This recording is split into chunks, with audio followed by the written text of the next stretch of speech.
Kenapa orang beriman miskin dan orang ingkar malah kaya? Ternyata ada kisahnya dalam Al-Quran. Dikutip dari media Blora, pada zaman dahulu dikisahkan dalam Al-Quran tentang dua orang lelaki. Mereka berdua bersahabat, yang satu beriman dan yang satunya tidak beriman kepada Allah Subhanahu wa Ta'ala. Bagi orang-orang yang percaya pada kisah ini, Tuhan menguji mereka dengan kesengsaraan hidup, seperti rezeki dan harta yang dia miliki.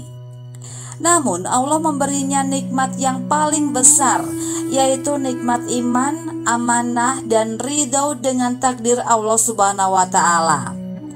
Kenikmatan ini lebih penting daripada harta benda dan materi fana. Adapun temannya yang durhaka, Tuhan mengujinya dengan banyak rezeki, kesenangan duniawi, dan Allah memberinya banyak kekayaan dan materi. Allah Subhanahu wa Ta'ala sedang menguji apakah dia bersyukur atau malah kufur, dan apakah dia rendah hati atau bahkan sombong. Allah Subhanahu wa Ta'ala memberkati orang-orang yang ingkar dengan dua kebun, seperti disebutkan dalam Al-Quran, yang artinya, kami jadikan bagi seorang di antara keduanya yang kafir dua buah kebun anggur, dan kami kelilingi kedua kebun itu dengan pohon-pohon kurma, dan di antara kedua kebun itu kami buatkan ladang. Kedua kebun itu menghasilkan buahnya, dan kebun itu tiada kurang buahnya sedikit pun. Dan kami alirkan sungai di celah-celah kedua kebun itu, dan dia mempunyai kekayaan besar. Quran Surat Al-Kahfi ayat 32 hingga 34. Orang-orang kafir memiliki dua kebun anggur yang dikelilingi pohon kurma sebagai pagar, dan di antara kebun tersebut ada sebuah ladang.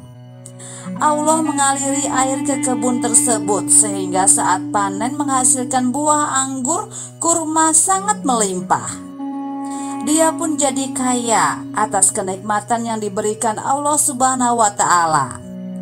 Dia bangga pada dirinya sendiri dengan apa yang sudah didapatkannya tersebut, dan dia juga memiliki pengetahuan tentang pengelolaan dan penggunaan lahan.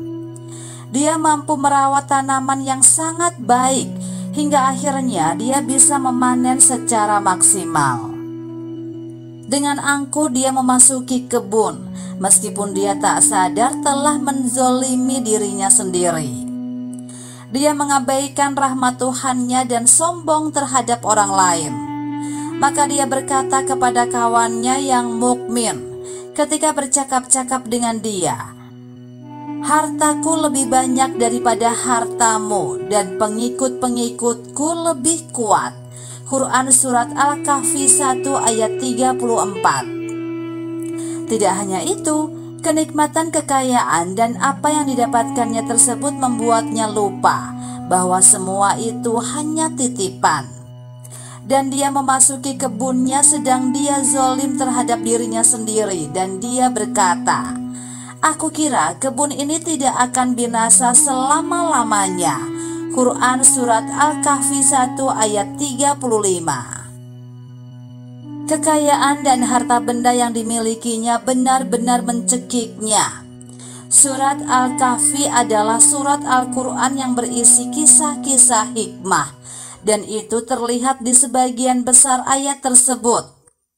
Setidaknya ada 4 kisah utama dalam surat ini, yaitu kisah Ashabul Kahfi, kisah pemilik dua kebun, kisah Nabi Musa alaihissalam, dan kisah Zulkarnain. Kami menutup cerita ini dengan hadis Nabi Muhammad SAW agar kita dapat memahami perbandingan antara nikmat iman dan nikmat dunia. Sesungguhnya Allah memberi dunia kepada siapa yang Dia cintai dan juga kepada yang Dia benci. Tapi Dia tidak memberi nikmat agama ini, Islam dan iman, kecuali hanya pada orang yang Dia cintai. Hadis riwayat Al-Hakim. Demikianlah kisah dua orang laki-laki yang diceritakan dalam Al-Quran seperti dilansir dalam channel YouTube Tinta Mahabbah.